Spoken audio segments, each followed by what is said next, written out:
break it down.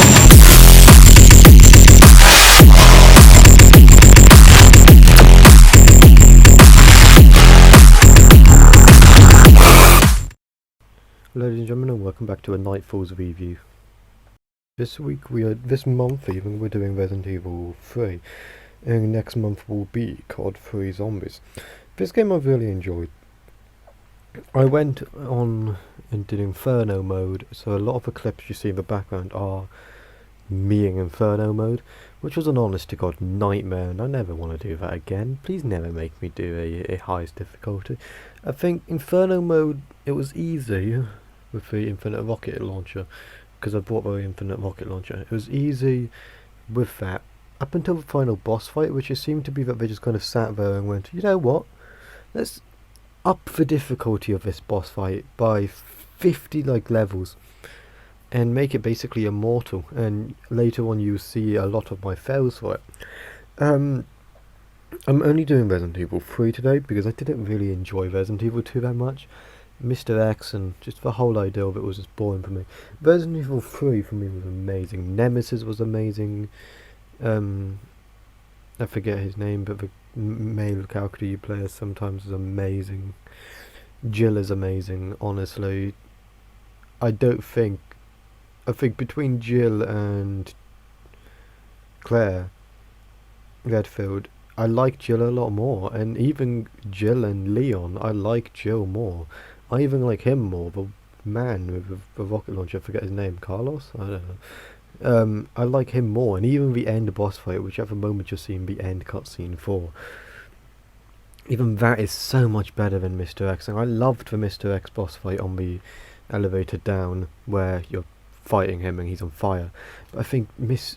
X is so much different than Nemesis, and I think Nemesis would have been so much better if he walked around. That's one of my problems. He doesn't stalk you, he just kind of appears, and I think it would be so much better if he appeared and stalked you for a while instead of just being in the centre town and disappearing. I think there's different versions of Nemesis. They are really good. I mean, we've got the walking style, then we've got the dog style, and then we've got this blobby version, and they're all really good styles, and the game is really good. I loved the game. You can see me getting at the moment power hungry with the RPG, because I'm like, I've got the RPG and I'm dead, basically. Like there.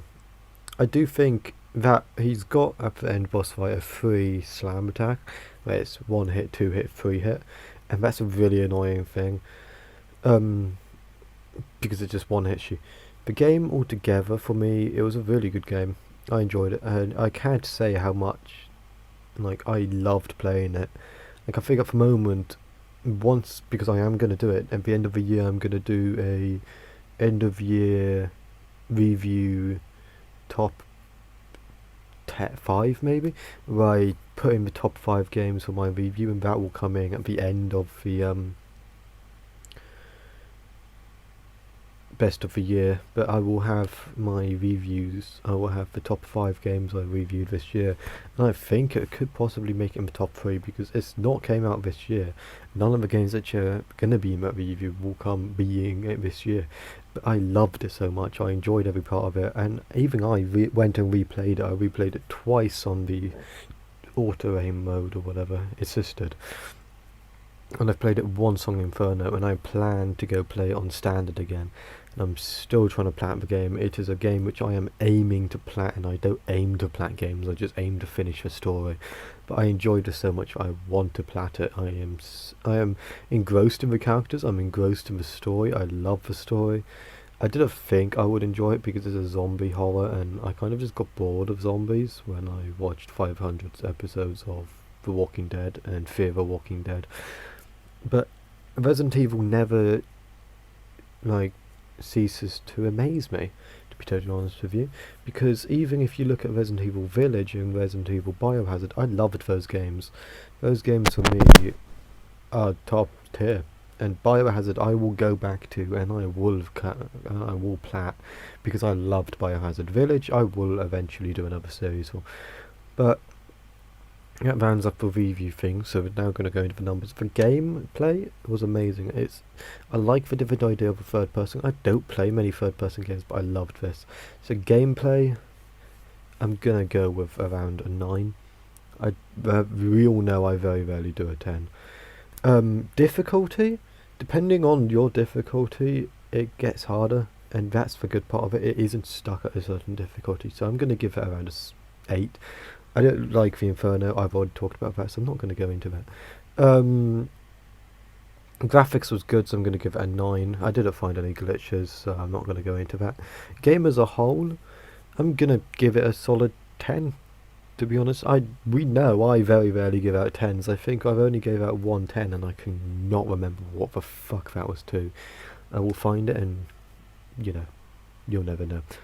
I might say it next review. I might say it next stream.